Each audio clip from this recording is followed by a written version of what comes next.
मतलब खूह तो जो बुचा पासा सी ना चढ़दा पासों आंदा खूह नूं ते मस्जिद के बूहे के अगे खूह सीगा। अच्छा ते ओहदे तो इन्हां दा फांसी उन्हां दा घर सीगा नाल ही ते ओहदे तो इस पासे उधरों आने खब्बे हत्थ जिहड़ी सी मीरा बख्श की दुकान हुंदी सी काफ़ी वड्डी सारी। मीरा बख्श दी? हाँ। अच्छा करियाने की दुकान सी? करियाने की मतलब पिंडां च होंदियां ते इह मतलब मीरा बख्श कोल वाला जिहड़ा इहदी सीगी। उच्ची बोलो। ਤੇ ਉਹ ਉਹਦੇ ਤੋਂ ਬਾਅਦ ਫਿਰ ਇੱਥੋਂ ਪਛਾਣ ਨੂੰ ਚਲੇ ਜਾਂਦੇ ਅਸੀਂ ਗਾਂਹ ਜਾ ਕੇ ਤਰਖਾਣਾ ਦੇ ਘਰ ਜਿਹੜੇ ਸੀ ਉਹ ਚੜ੍ਹਦੇ ਪਾਸੇ ਹੁੰਦੇ ਸੀ। ਅੱਛਾ ਤੇ ਨਾਲ ਇਹਨਾਂ ਦੇ ਹੀ ਘਰ ਹੁੰਦੇ ਸੀ ਆ ਪਾਲੀਆਂ ਦੇ ਨਹੀਂ ਆਪਣੇ ਦਾਨੇ ਹੋਣੀ ਚੈਰਾ ਵਗੈਰਾ ਸਾਰੇ ਇਹਨਾਂ ਦੇ ਬੱਕਰੀਆਂ ਬੁੱਕਰੀਆਂ ਦਾ ਜ਼ਿਆਦਾ ਕੰਮ ਸੀ ਇਹਨਾਂ ਦਾ ਉਧਰ ਹੀ ਉਸੇ ਪਾਸੇ ਹੁੰਦਾ ਸੀ ਘਰ। ਅੱਛਾ ਤੇ ਮਿਸਰੀ ਵੀ ਸਾਰੇ ਉਧਰ ਹੀ ਸੀ ਝੀਲ ਵੀ ਉਧਰ ਬਾਹਰ ਹੀ ਸੀਗਾ। ਹਾਂ ਹਾਂ ਇਸ ਤਰ੍ਹਾਂ ਕਰਕੇ ਸੀਗੇ ਤੇ ਸਾਡੀ ਬੈਕ ਸਾਈਡ ਜਿਹੜੀ ਸੀਗੀ ਉਹ ਘਰਾਂ ਦੀ ਬਿਲਕੁਲ ਨਾਲ ਜਾ ਕੇ ਤੇ तेजपुर पासा सगा जो गली सी भी 4 फुट की होगी या 5 फुट की होगी नहीं बनता। अच्छा जिहदे आके फिर लहंदे पासे आके छप्पड़ जिहड़ा सी खूह तो नाल ही है इस पासे नूं लहंदे पासे नूं जाइए तो साडी हवेली हुंदी सी। अच्छा ते नाल ही इन्हां दी हवेली हुंदी सी कि बैठे ने खानेवाल दे कोल। खानेवाल कोल भी बैठे घर? हाँ इन्हां दी हवेली हुंदी साडे नाल। अच्छा पहले इन्हां दी आंदी फिर साडी आंदी फिर वो अगे छप्पड़ आ जांदा सी छप्पड़ दे नाल लहंदे पासे भी इन्हां दी हक उन्हां दी हवेली चली जांदी सी बाहर कढ के खेतां 'च। अपने पिंड चों सब तो मतलब लंबड़दार या कोई सौखा बंदा किहड़ा सीगा? तकरीबन उस वक्त दे लिहाज ते सौखे जिहड़े सी पिंड 'च सारे ही चंगे भले सी सारे रोटी खांदे सी ठीक ठाक। अच्छा पर जदों आके उदा काम हुंदा सी उदों फिर ढेरी जो मतलब इकट्ठे हो जाते फिर साडी ढेरी भारी हो जाती सी। अपनी ढेरी भारी हो जाती सी सारिਆਂ नालों भारी ये हो जाती सी क्योंकि सानू मतलब सारे जींदियां दे करके कहंदे हुंदे सी। अच्छा जींदियां दे? हाँ जींदियां दे करके कहंदे हुंदे सी। अच्छा ते साडे इधर फिर छप्पड़ दी जिहड़ी आ गोठ हो जाती सी ਇਹਦੇ 'ਚ ਸਾਰੇ ਚਮਾਰ ਨਹੀਂ ਸੀਗੀ ਸਾਈ ਸੀ ਚਮਾਰ ਹੁੰਦੇ ਸੀ ਸਾਰੇ ਚਮਾਰ। ਇੱਕ ਕਹਿੰਦੇ ਉਹ ਦੂਜਾ ਵੀ ਸੀਗਾ ਕੀ ਆਪਣਾ ਤਕੀਆ ਜਿੱਥੇ ਅੱਗ ਉੱਗ ਧਰਦੇ ਹੁੰਦੇ ਸੀਗੇ ਜਾ ਇਹ ਮਸਜਿਦ ਦਾ ਜਿਹੜਾ ਗੇਟ ਨਹੀਂ ਮੈਂ ਤੁਹਾਨੂੰ ਦੱਸਣ ਡਿਆ ਇਹ ਕਾਫੀ ਵੱਡੀ ਸੀ ਮਸਜਿਦ। ਅੱਛਾ ਮਤਲਬ ਰਕਬਾ ਕਾਫੀ ਸੀਗਾ। ਹਾਂ ਤੇ ਇਹਦੇ 'ਚ ਜਿਹੜਾ ਬਿਲਡਿੰਗ ਛੋਟੀ ਹੋਣੀ ਰਕਬਾ ਜ਼ਿਆਦਾ ਹੋਣਾ? ਆਹੋ ਰਕਬਾ ਜ਼ਿਆਦਾ ਸੀ ਮਸਜਿਦ ਜਿਹੜੀ ਸੀ ਮਤਲਬ ਆ ਜੂ ਆ ਕਾਫੀ ਸਾਰੀ ਵੱਡੀ ਆ ਕਿ ਇੱਥੋਂ ਮੰਨ ਲਓ ਪੈਲੀ ਦੀ ਲਾਮ ਸੀ ਲਾ ਲਾ ਅੰਦਾਜ਼ਨ ਤੇ ਇਹਦੇ 'ਚ ਜਿਹੜਾ ਅੱਧਾ ਹਿੱਸਾ ਸੀ ਇੱਧਰਲੇ ਪਾਸੇ ਨੂੰ ਮਸਜਿਦ ਸੀ ਇਸ ਪਾਸੇ ਦਰਖਤ ਕਾਫੀ ਹੁੰਦੇ ਸੀ ਵੱਡੇ ਵੱਡੇ ਬੋਰਡ ਵੀ ਸੀ ਮੇਰਾ ਖਿਆਲ ਹੈ ਕਿ ਬੋਰਡ ਵੀ ਸੀ। ਅੱਛਾ ਪਰ ਹੋ ਸਕਦਾ ਜੇ ਨਾ ਬੋਰਡ ਹੋਊਗੀ ਤਾਂ ਦੂਜੇ ਦਰਖਤ ਕਾਫੀ ਵੱਡੇ ਸੀ। ਉਧਰਲੇ ਪਾਸੇ ਤਕੀਆ ਸੀ ਉਹ ਬਣਾਏ ਉਹਨੇ ਅੱਗ ਉੱਗ ਬਾਲਣੀ ਤੇ ਸਭ ਕੁਝ ਕਰਨਾ। ਅੱਛਾ ਤੇ ਇੱਕ ਛੋਟਾ ਜਿਹਾ ਕਮਰਾ ਵੀ ਬਣਾਇਆ ਹੁੰਦਾ ਸੀ ਪਾਥੀਆਂ ਪੂਥੀਆਂ ਰੱਖਣ ਲਈ। ਆਹੋ ਆਪਣੇ ਉਹਦੇ ਬਾਲਣ ਬੂਲਣ ਮੀਂਹ ਗਿਣੀ ਵਿੱਚ ਹਾਂ ਕਿ ਆਪਣੇ ਬਾਲਣ ਰੱਖਣ ਵਾਸਤੇ ਇਸ ਤਰ੍ਹਾਂ ਕਰਕੇ ਬਣਾਇਆ। ਇਹਦਾ ਮਤਲਬ ਮਸਜਿਦ ਦੇ ਲਾਗੇ ਲਾਗੇ ਘਰ ਆਪਣੇ ਬੈਠੇ ਇੱਕੋ ਹੀ ਸੀ। ਹਾਂ ਮਸਜਿਦ ਦੇ ਪਿੰਡ ਦੇ ਨਾਲ ਹੀ ਸੀ ਨਾ ਜਿੱਦਾਂ ਹੁਣ ਆ ਆਪਣੀ ਮਸਜਿਦ ਨਹੀਂ ਹੈਗੀ ਇਹਦੇ ਨਾਲ ਨਾਲ ਘਰ ਆ ਸਾਰਾ। ਮਸਜਿਦ ਤਾਂ ਹਾਲੇ ਦੇਖ ਲਓ ਵੀ ਉਦਾਂ ਹੀ ਆ ਜਿੱਦਾਂ ਹੈਗੀ ਸੀ। ਮਸਜਿਦ ਦਾ ਰਕਬਾ ਖੂਹ ਮੋਹਰੇ ਬਿਲਕੁਲ ਮਸਜਿਦ ਦੇ ਖੂਹ ਮਸਜਿਦ ਦੇ ਮੋਹਰੇ ਪਾਣੀ।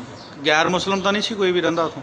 ਗੈਰ ਮੁਸਲਮ ਇਹੀ ਸੀ ਕਿ ਜਿਹੜੇ ਚਮਾਰ ਸੀ ਚਮਾਰ ਸੀਗੇ ਤੇ ਇਹਦੇ ਤੋਂ ਬਾਅਦ ਫਿਰ ਇਹੀ ਸੀਗੇ ਜਿਹੜੇ ਮਤਲਬ ਆਪਣੇ ਮਿਸਰੀ ਲੁਹਾਰ ਲਾਲਾ ਜਾਂ ਝੀਲ ਜਿਹੜਾ ਇਹ ਹਿੰਦੂ ਸੀ। ਇਹ ਹਿੰਦੂ ਸੀਗੇ ਦੋਏ। ਤੇ ਬਾਕੀ ਆਲੇ ਦੁਆਲੇ ਦੇ ਪਿੰਡਾਂ ਹਾਜੀਪੁਰ ਜਿਹੜਾ ਪਿੰਡ ਸੀ ਲਹਿਰਾ ਸੀ ਇਹ ਵਿੱਚ ਵੀ ਮੁਸਲਮਾਨ ਹੀ ਸੀਗੇ? ਹਾਜੀਪੁਰ ਤਾਂ ਮੈਨੂੰ ਲੱਗਦਾ ਹਿੰਦੂਆਂ ਦਾ ਪਿੰਡ ਸੀ। ਹਾਜੀਪੁਰ ਹਿੰਦੂਆਂ ਦਾ ਪਿੰਡ? ਹਾਜੀਪੁਰ ਵੀ ਹਿੰਦੂਆਂ ਦਾ ਸੀ ਤੇ ਕੀ ਨਾ ਵੀਰੋਂਪੁਰ ਜਿਹੜਾ ਸੀ ਇਹ ਸਾਰਾ ਰਜਪੂਤਾਂ ਦਾ ਕੁਝ ਪਿੰਡ ਸੀਗਾ। ਅੱਛਾ ਤੇ ਆ ਜਿਹੜੀ ਦੂਸਰੀ ਹੁਣ ਪਿੰਡ ਦਾ ਨਾਂ ਵੀ ਮੈਨੂੰ ਭੁੱਲ ਜਾਂਦੇ ਲਹਿਰਾ ਵੀ ਸਾਰਾ ਗੁਜਰਾਂ ਦਾ ਸੀ।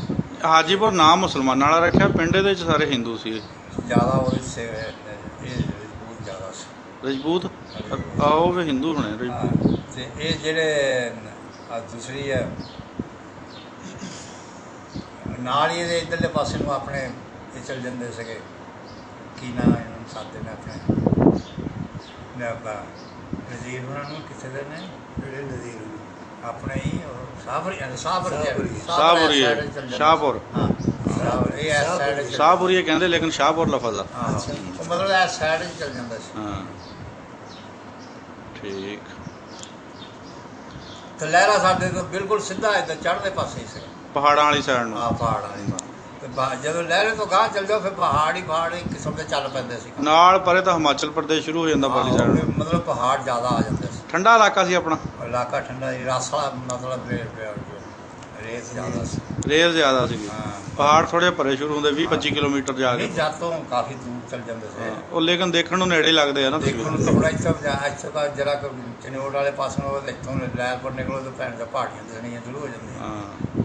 ਹਾਂ ਪਹਾੜ ਉਚਾਈ ਦੇ ਉਹਨਾਂ ਨੂੰ ਨੇੜੇ ਲੱਗਦਾ। ਕਾਫੀ ਹੁੰਦਾ। ਅਸੀਂ ਸ਼ੋਰਕੋਟ ਇੱਕ ਵਾਰੀ ਚਲੇ ਗਏ, ਸਾਨੂੰ ਕਹਿੰਦੇ ਨਾਲ ਹੀ ਮਾਈ ਬਾਪ ਦਾ ਦਰਬਾਰ, ਤੁਰ ਥੱਕ ਗਏ ਦਰਬਾਰ ਨਾਣ ਚ ਕਾਫੀ ਸਾਰਾ ਹਟ ਗਿਆ, ਤਕਰੀਬਨ ਮੁਰੱਬੇ ਤੋਂ ਵੱਧ ਜਾਂਦਾ। ਯਾਦ ਤਾਂ ਆਉਂਦਾ ਨਾ ਫਿਰ ਪਿੰਡ ਮੈਂ ਕਿਹਾ ਯਾਦ ਤਾਂ ਆਉਂਦੇ ਆ ਨਾ। ਮੈਂ ਕਹਿੰਦਾ ਜੀ ਪਿੰਡ ਇਮਾਨਦਾਰੀ ਗੱਲ ਮੈਂ ਤੁਹਾਨੂੰ ਸਹੀ ਦੱਸਦਾ ਕਿ ਜਦੋਂ ਵੀ ਜਾਈਦਾ ਮਤਲਬ ਇਕੱਲੇ ਹੋ ਕੇ ਬੈਠੀ ਦਾ ਨਾ, ਉਦੋਂ ਅਸੀਂ ਹੈ ਤਾਂ ਬਿਲਕੁਲ ਹਲਕੇ ਸੀ, ਆ ਵੀ 6-7 ਸਾਲ ਦੇ ਹੋਵਾਂਗੇ ਜਾਂ 5 ਸਾਲ ਦੇ ਹੋਵਾਂਗੇ ਜਾਂ 6 ਸਾਲ ਦੇ। ਹਾਂ ਜੋ ਕੁਝ ਦੇਖਿਆ ਨਾ ਅੱਖਾਂ ਨੂੰ ਬਿਲਕੁਲ ਯਾਦ ਆਉਂਦਾ ਐਨ ਠੀਕ ਠਾਕ। ਹਾਂ ਖੋ ਪੈਂਦੀ ਦੇਖ ਕੇ। ਹਾਂਜੀ ਆਹ ਤਸਵੀਰਾਂ ਦੇਖ ਕੇ ਕੀ ਮਹਿਸੂਸ ਹੋਇਆ? ਤਸਵੀਰਾਂ ਦੇਖ ਕੇ ਤਾਂ ਮਸਜਿਦ ਦਾ ਸਾਰਾ ਨਕਸ਼ਾ ਮੈਨੂੰ ਸਾਹਮਣੇ ਆ ਜਾਂਦਾ ਕਿ ਇੱਥੇ ਇਹਦਾ ਘਰ ਸੀ, ਇੱਥੇ ਇਹਦਾ ਸੀ, ਇੱਥੇ ਇਹਦੀ ਦੁਕਾਨ ਸੀ। ਹਾਂ। ਤੇ ਇੱਧਰੋਂ ਐਨ ਨੂੰ ਮੁੜ ਕੇ ਬਾਹਰਲੇ ਪਾਸਿਓਂ ਨਾਲ ਹੀ ਇਹਨਾਂ ਦਾ ਘਰ ਆ ਜਾਂਦਾ, ਜਿਹੜੇ ਆ ਬੈਠੇ ਦੇ ਨੇ ਆਪਣੇ ਇਹਨਾਂ ਦੇ ਰਿਸ਼ਤੇਦਾਰ ਨਹੀਂ, ਕੁਕੜਾਂ ਵਾਲਿਆਂ ਦੇ ਖਾਣੇ ਵਾਲ ਬੈਠੇ ਆ। ਹਾਂ ਇਹਨਾਂ ਦੇ ਘਰ ਹੁੰਦਾ ਸੀ, ਹਵੇਲੀ ਹੁੰਦੀ ਸੀ। ਹਾਂ। ਤੇ ਹਵੇਲੀ ਦੇ ਨਾਲ ਸਾਡੀ ਹਵੇਲੀ ਹੁੰਦੀ ਸੀ। ਸਹੀ। ਤੇ ਮੋਰਲੇ ਪਾਸੇ ਛੱਪੜ ਆ ਜਾਂਦਾ ਸੀ। ਸਾਡੀ ਹਵੇਲੀ ਛੱਪੜ ਨਾਲੋਂ ਘੱਟ ਨਹੀਂ ਤੇ ਇੱਕ ਮੰਜ਼ਿਲ ਜਿੰਨੀ ਉੱਚੀ ਸੀਗੀ, ਮਤਲਬ ਕਾਫੀ। ਪਿੰਡ ਜਿਹੜਾ ਸਾਵਾਂ ਹੀ ਸੀਗਾ ਜਾਂ ਉੱਚਾ ਨੀਵਾਂ ਸੀਗਾ? ਪਿੰਡ ਵੀ ਉੱਚਾ ਨੀਵਾਂ ਸੀ, ਜਿੱਦਾਂ ਉਹ ਚੱਬੇ ਸੰਧੂਆਂ ਚ ਗੁਜਰਾਂਵਾਲੇ ਵਾਲੀ ਸਾਈਡ ਹਾਂ ਤੇ ਜਿੱਦਾਂ ਸਾਡਾ ਜਿਹੜਾ ਘਾਟੀਆਂ ਸੀਗੀਆਂ। ਹਾਂ ਜਿੱਦਾਂ ਸਾਡੇ ਇਹਨਾਂ ਦੇ ਫਤਿਹ ਆ ਤਸਵੀਰਾਂ 'ਚ ਵੀ ਇਦਾਂ ਹੀ ਲੱਗਦਾ ਵਾ ਵੀ ਉੱਚਾ ਨੀਵਾਂ ਆ, ਸਾਵਾਂ ਨਹੀਂ ਹੈਗਾ। ਜਦੋਂ ਮਤਲਬ ਹਾਂ। ਇਹ ਪਾਸਾ ਚੱਲ ਜਾਂਦਾ ਸੀ ਸਾਡੇ ਵਾਲਾ ਫਤਿਹ ਹੋਣ ਵਾਲਾ ਸਾਰਾ ਇਹਨਾਂ ਦੇ ਘਰ ਸਾਡੇ ਇਕੱਠੇ ਸੀ, ਇਹ ਪਾਸਾ ਉੱਚਾ ਸੀ।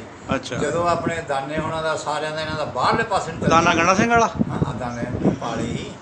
ਅੱਛਾ ਉਹ ਅਫਜ਼ਲ ਹੋਣਾ ਦੇ ਪਿਓ। ਹਾਂ ਇਹ ਜਦੋਂ ਬਾਹਰਲੇ ਪਾਸੇ ਇਸ ਪਾਸੇ ਬਾਹਰ ਚੱਲ ਜਾਂਦੇ ਸੀ, ਇਹ ਪਾਸਾ ਫਿਰ ਨੀਵਾਂ ਸੀ। ਠੀਕ ਆ।